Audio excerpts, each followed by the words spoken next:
ചില സമ്മാനങ്ങൾ. ഇതെല്ലാം നമുക്ക് ഏറ്റവും പ്രിയപ്പെട്ടവർക്ക് വേണ്ടിയാവുമ്പോഴാണ് അത് കൂടുതൽ മനോഹരമാകുന്നത്. ലിയോസ് ഗോൾഡ് ആൻഡ് ഡയമണ്ട്സിന്റെ പരിശുദ്ധമായ സ്വർണം പോലെ. Leo's gold and diamonds. Chelakkara Pangarappally വില്ലേജിന് കീഴിൽ വലിയ കാട്ടിൽ പ്രദേശത്ത് 10ഓളം കുടുംബങ്ങൾ കഴിഞ്ഞ 2 വർഷമായി ഭൂനികുതി അടയ്ക്കാനാകാതെ വലയുന്നു. 2024 വരെ കൃത്യമായി നികുതി അടച്ചിരുന്ന ഈ കുടുംബങ്ങൾക്ക് പെട്ടെന്ന് നികുതി സ്വീകരിക്കാത്ത സാഹചര്യം ഉണ്ടായതാണ് പ്രതിസന്ധിയായത്. കാലങ്ങളായി കൈവശം വെച്ച് പോരുന്ന ഭൂമിയുടെ നികുതി അടയ്ക്കുവാൻ കഴിയാത്തതിന്റെ കാരണം വ്യക്തമാക്കാൻ അധികൃതർ തയ്യാറാകുന്നില്ലെന്ന് കുടുംബങ്ങൾ ആരോപിക്കുന്നു.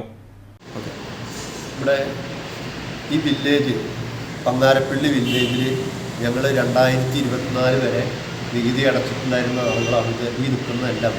2024 ശേഷം ഇന്നേ വരെ നികുതി അടയ്ക്കാൻ സാധിച്ചിട്ടില്ല.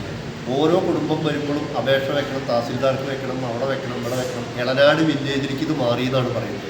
എളനാട് വില്ലേജ് ഓഫീസിൽ ഞങ്ങൾ ഇന്നലെ ബന്ധപ്പെട്ട സമയത്ത് അയാൾ പറഞ്ഞു, ഒരു കാരണവശാലും ഒരു വില്ലേജ് വേറൊരു വില്ലേജിലേക്ക് പോകാൻ പറ്റില്ല. അത് അവിടെ നിങ്ങൾ 24 വരെ അടച്ചതിൻ്റെ റെസീറ്റ് നിങ്ങളുടെ കയ്യിലുണ്ടെങ്കിൽ അതിൽ BTRൻ്റെ ബുക്ക് ഇവിടെ ഉണ്ടാവും. ആ ബുക്കിൽ നിങ്ങൾ നോക്കാനാണ് പറഞ്ഞത്. ഇവിടെ ചോദിച്ച സമയത്ത് അങ്ങനെ ഒരു ബുക്കേ ഇവിടെ ഇല്ല. നികുതി രസീത് ഇല്ലാത്തതിനാൽ വീട് നിർമ്മാണത്തിനോ ബാങ്ക് വായ്പകൾക്കോ ആവശ്യമായ രേഖകൾ ഹാജരാക്കാൻ കഴിയാതെ ഇവർ പ്രയാസപ്പെടുകയാണ്. പങ്ങാരപ്പള്ളി വില്ലേജ് ഓഫീസിൽ അന്വേഷിക്കുമ്പോൾ ഈ സ്ഥലം എളനാട് വില്ലേജിലേക്ക് മാറിയെന്ന മറുപടിയാണ് ലഭിക്കുന്നത്. എന്നാൽ എളനാട് വില്ലേജ് ഓഫീസിൽ ചെല്ലുമ്പോൾ ഒരു വില്ലേജിന് കീഴിലുള്ള സ്ഥലം എങ്ങനെ മറ്റൊരു വില്ലേജിലേക്ക് മാറുമെന്ന ചോദ്യമാണ് ഉദ്യോഗസ്ഥർ ഉയർത്തുന്നതെന്ന് നാട്ടുകാർ പറയുന്നു. മകളുടെ കല്യാണവും വെച്ചിട്ടുണ്ട്. ഈ സ്ഥലത്തിന്റെ കാരണം കൊണ്ട് ഇപ്പോൾ വീട് പണി അവിടെ നിൽക്കുക, ലോൺ എടുക്കാൻ പറ്റുന്നില്ല. അതിൻ്റെ ആകെ പ്രശ്നമായിട്ട് നടക്കാണ്. എങ്ങനെയും ശരിയാക്കി തന്നു കഴിഞ്ഞാൽ അത് ഞങ്ങളൊന്ന് വേഗം കല്യാണം നടത്താൻ വേണ്ടിയിട്ടാണ്, വീട് പണി തീർക്കാൻ വേണ്ടിയിട്ടാണ്. അതിനുള്ള ശ്രമത്തിലാണ് ഞങ്ങൾ. ഞാൻ ഗൾഫിൽ നിന്ന് വന്നിട്ട് ഇപ്പോൾ 3-4 പ്രാവശ്യം കൂടെ നടന്നിട്ട് വടക്കാഞ്ചേരി നടന്നു, ചേലക്കര, എളനാട് എല്ലാ സ്ഥലത്തും പോയി. അവരിങ്ങനെ ഒട്ടതിരിപ്പിക്കാതില്ലാതെ ഒരു കാര്യം നോക്കുന്നു, അവരൊന്നും നോക്കണമില്ല. അങ്ങനെയൊക്കെ പ്രശ്നങ്ങളുണ്ട്. അതൊന്ന് ശരിയാക്കി തരണം.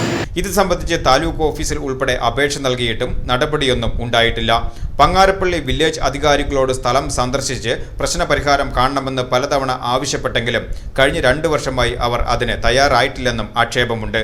സ്വന്തം ഭൂമിയുടെ അവകാശ രേഖകൾക്കായി ഓഫീസുകൾ കയറിയിറങ്ങുന്ന ഈ കുടുംബങ്ങൾ അധികൃതരുടെ അടിയന്തര ഇടപെടൽ കാത്തിരിക്കുകയാണ്.